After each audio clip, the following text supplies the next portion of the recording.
Today's video is sponsored by Squarespace.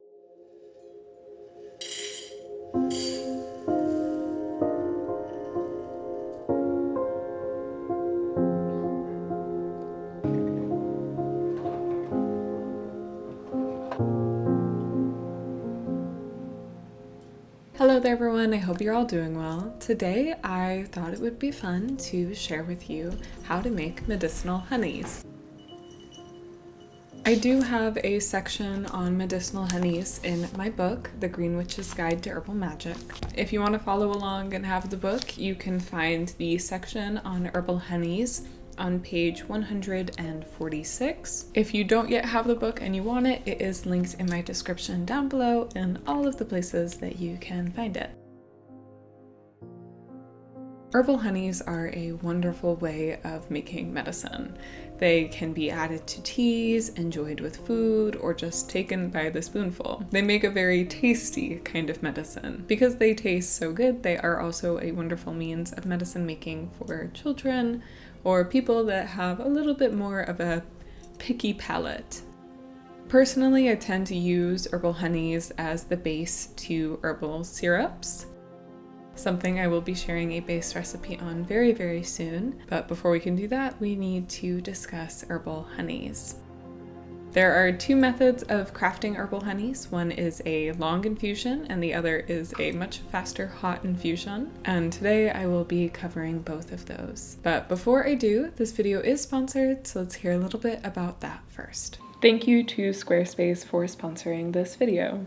Squarespace is a website building and hosting company, and as I'm currently working on putting up a website, it is very exciting to get to partner with them. With Fluid Engine, a next-generation website design system from Squarespace, it's never been easier for anyone to unlock creative design. You get to start with a best-in-class website template and customize every detail with reimagined drag-and-drop technology for desktop or mobile. You can stretch your imagination when it comes to online design with Fluid Engine, built in and ready to go on any new Squarespace site. One thing I really love about Squarespace is their flexible website template. You get to get started with one of their professional website templates with designs for every category and use case. Then customize your look, update the content, and add features to fit your unique needs. You can make any Squarespace template do what you want, so your idea, brand, or business stands out online on every device and can be as unique to you as you dream. Another thing that I really love about Squarespace is the ease of working an online store. Whether you sell physical, digital, or service products, Squarespace has the tools you need to start selling online. So if this sounds interesting to you, go to squarespace.com/thegreenwitch to save 10% off your first purchase of a website or a domain. Thanks again to Squarespace for sponsoring, and let's get back to the video.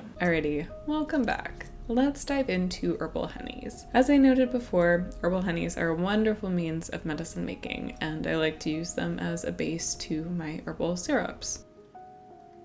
And there are two different methods. One takes a little longer, one is a little quicker. The longer method is definitely the preferred method for most herbs. It can take 1 to 4 weeks to finish, but it preserves the natural benefits of honey. So in that sense, you're crafting a medicine, not only just with the herbs, but also the honey.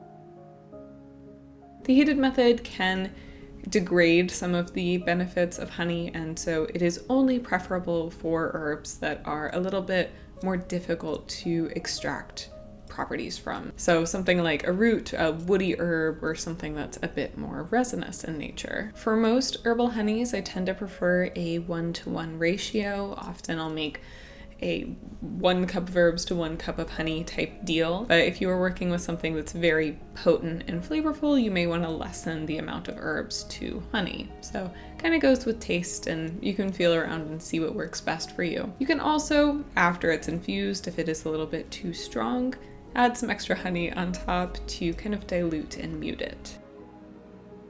You can craft herbal honeys with as many herbs or as few as you would like. Typically, I recommend just working with 1 herb, but if you have a good blend that you enjoy, go for it. So overall, crafting a medicinal herbal honey is very, very easy. It's simple and requires a few very accessible ingredients. Typically, I recommend choosing mild tea herbs, something like lavender or chamomile, maybe even rose, anything culinary in nature. You can use more medicinal herbs if you wish to, but for the most part, I think a tea herb is the best use of honey. And finally, before we delve into the actual crafting of it, it is very important that you choose only dried herbs when crafting honeys. If you use any fresh herbs, they have the potential to either mold or ferment in the honey, and that is absolutely not what we're looking for. So dried herbs are the way to go.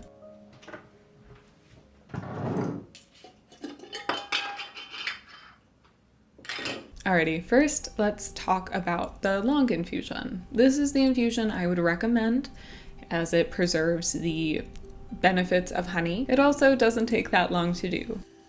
Now, on the other hand, if you want a honey very quickly and you're going to use it fairly quickly, the hot infusion can be used, even for herbs that are not very resinous or woody in nature. But again, long infusion is a little bit better for medicine most of the time. So let's talk about that one first.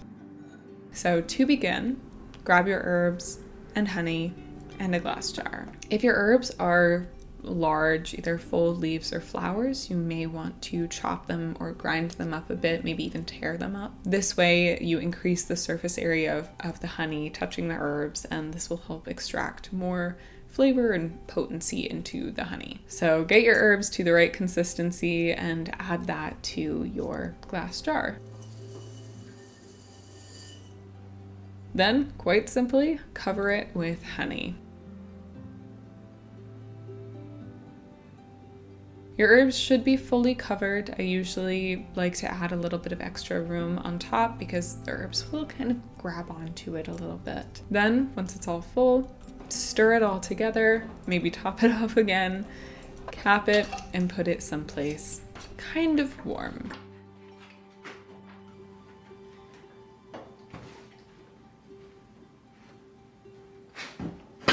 Definitely don't want it cold, but don't want it to be too warm. The honey shouldn't get over 95 degrees Fahrenheit, so keep that in mind, but it shouldn't be too cold either because it needs to be able to still kind of move around and infuse. Some people do like to keep honey in the windowsills for this purpose and have it be warmed by the sun. However, the sun can damage honey in the same way heat can, kind of destroying those beneficial properties, so I don't typically recommend this. Instead, keeping it above a hearth or in your kitchen, somewhere kind of warm, is the better move. And now it's mostly just time to wait. Each day you should flip the honey over one way, then the next day. This will just keep it infusing and moving around. You can check on it after a week, see if it's at a flavor profile that you like, or wait for the full 4 weeks. Sometimes I even push it to 6 weeks, especially if I'm working with the honey alongside a tincture that I'm waiting that long with. It really won't harm it. It will just become way more potent. Once the time has passed and you've flipped it over however many times and you feel good about how much it's infused,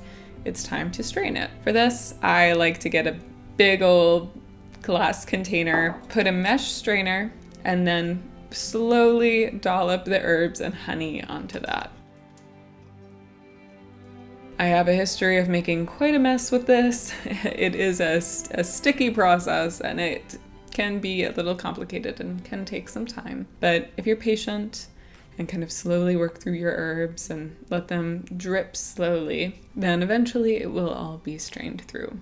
And then you'll have this beautiful infused honey to work with. Usually I like to seal it back into the same jar that I prepared it in if I'm just keeping it as a honey alone, or I will mix it in with the rest of the ingredients for a syrup. One fun thing you can do with your strained herbs after removing them from the honey for the most part is make a very delicious tea out of them. The honey should be able to keep for many, many years, but keep an eye on it. It can go rancid and you'll know it will look and taste not right. And that's the long infusion. Now let's talk about the faster hot infusion. This infusion is very, very similar to the long infusion that we previously discussed. It begins the same way. Combine your herbs and combine your honey. But this time, I would recommend combining them straight into a saucepan. Alternatively, you could set them up in a double boiler as well, Really, it's up to you. Now, it's very important that you have your hands on a thermometer for this process because the honey should not get over 100 degrees Fahrenheit. So mix it all together and put it onto the stove on a very low heat and stir and watch it.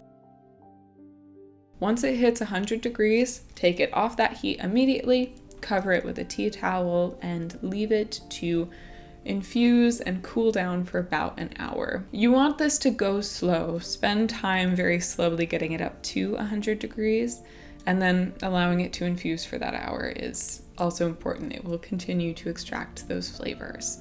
You may want to come back and give it a stir every now and again. Give it a taste after that first hour and see how you feel about it. Some herbs require up to 4 iterations of this, of bringing it up to 100 degrees Fahrenheit, letting it rest, and starting that process over again. So you may need to do it just once or up to 4 times. So take your time with it.